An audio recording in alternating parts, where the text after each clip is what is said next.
Hey everyone, good morning lovies, happy Sunday, welcome and welcome back to my YouTube channel. So April 2, this means today is another day, it's another video for us. My name is Filipina Petite, and if you're a newbie, I hope you consider to like and subscribe. You will help me in my channel to grow, so thank you so much lovies, as well as with my current viewers. You know already who you are, so thank you for the unending support.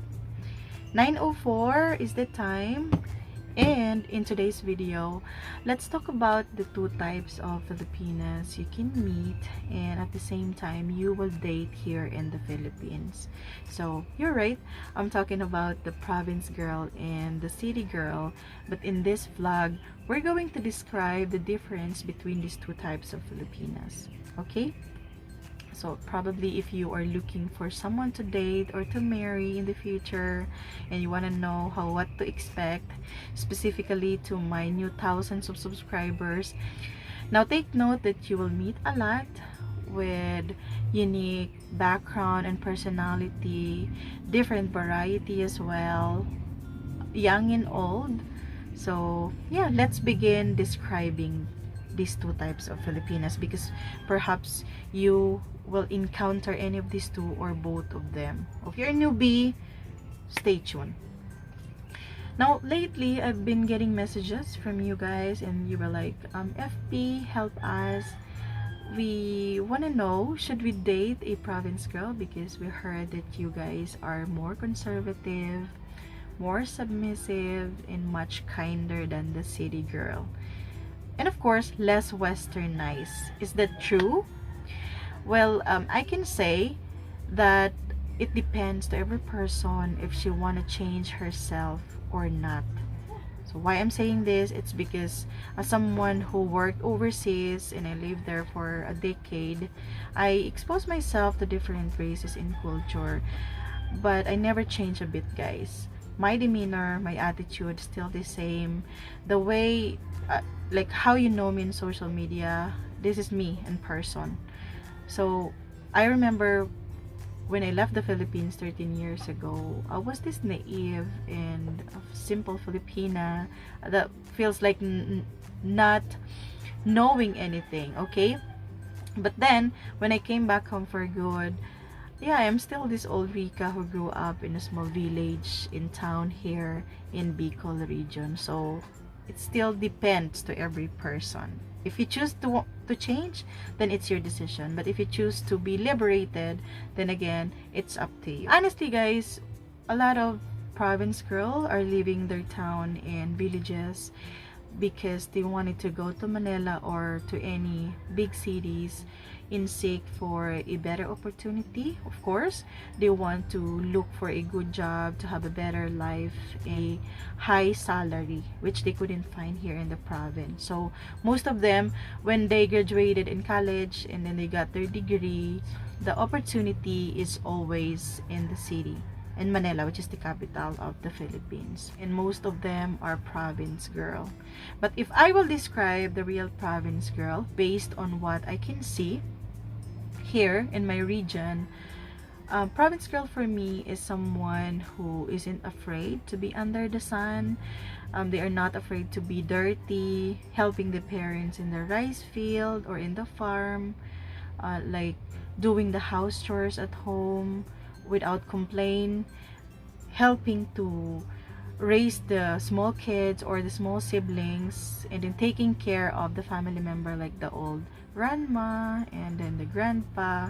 And we are used to being poor, like they grew up in a poor family, in a conservative family, so they are used to it, guys. They don't complain a lot because they know that even if they want to complain, they don't have choice but to accept the fact that this is the life that the God gave them.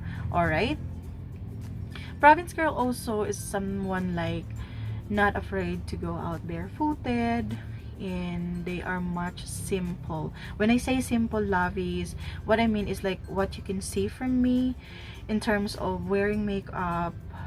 Either we couldn't afford it, and second, we are not much knowledgeable in wearing makeup or anything that will make us blink blink.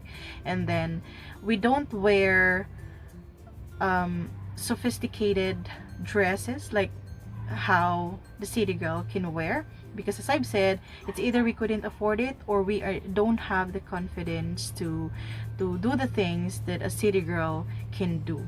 Most of the province girl are like still respectful, and then to the elders, helpful.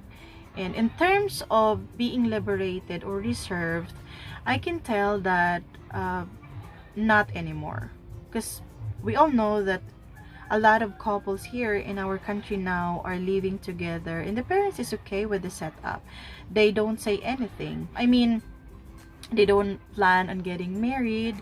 And since we are being influenced with the surroundings or with the social media by the Western world, kissing, holding hands, and doing the things even the 12 and 15-year-old can do, not unless they grew up in a very conservative family. So of course, when they go to a date with their boyfriend, a companion, a family member will come. But here in my province, not anymore.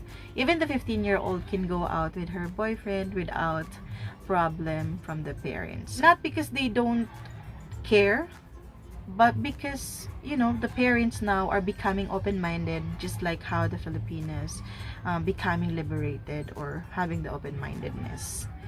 Okay, in terms of speaking English, most of the time the province girl are shy to speak to you, probably because they have limited vocabulary, so they don't have the confidence to speak the language with you, or they are timid, they are shy, and then they don't know much about speaking it. They can understand a little, they can speak a little, but they don't have the courage or the confidence to talk to you like the way how I can talk to a foreigner. Okay, not unless that province lady came up from a well family and she got a chance to study in a private school where there is a strict rule that everyone should speak English, or else she is smart and she practiced herself in speaking your language.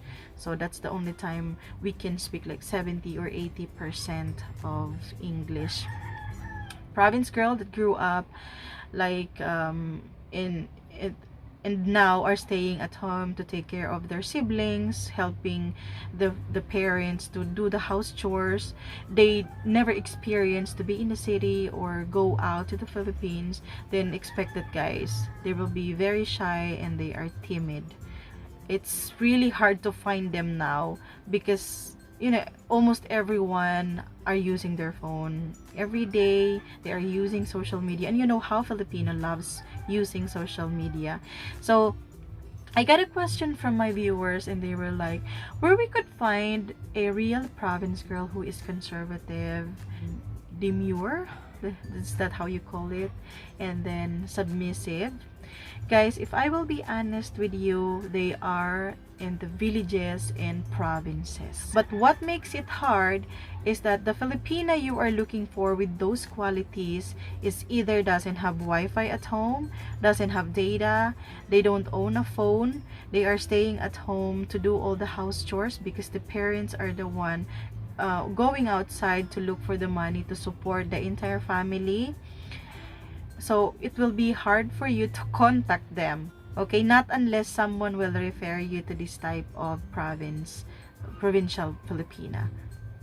That's how I will answer your question on how to find the demure Filipinas.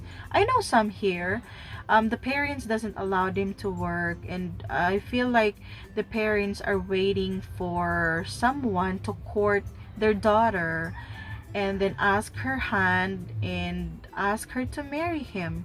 So yeah, still there are demure and conservative Filipinas here in my village, but they living there like in the forest part of our place. They own a cell phone, but as I've said, guys, it will be hard for them to contact a foreigner or even like have their own social media accounts. Probably they have Facebook, but for sure, guys, they don't have data because they need to buy it. Okay, let's say $1 a day, and you know how big the $1 here in the Philippines. So that's one of the struggle that you will realize if ever you want to date the conservative, submissive, demure, and yeah, less westernized types of province lady. Okay, now this video is too long. Tomorrow I'm gonna talk about the city girl. All right, and that will be our part 2. So in short, province lady, if I will describe, most of them, they are not afraid to be dirty. But again, when I said not afraid to be dirty, we Filipinas are clean, and we make sure that we are always have clean hair, body, and we make sure that we are smelling good if ever we are meeting someone who is special to us. Thank you so much, lovies, and see you in my next vlog tomorrow. Of course, that will be our part 2. Thank you. Have a nice day, and please subscribe.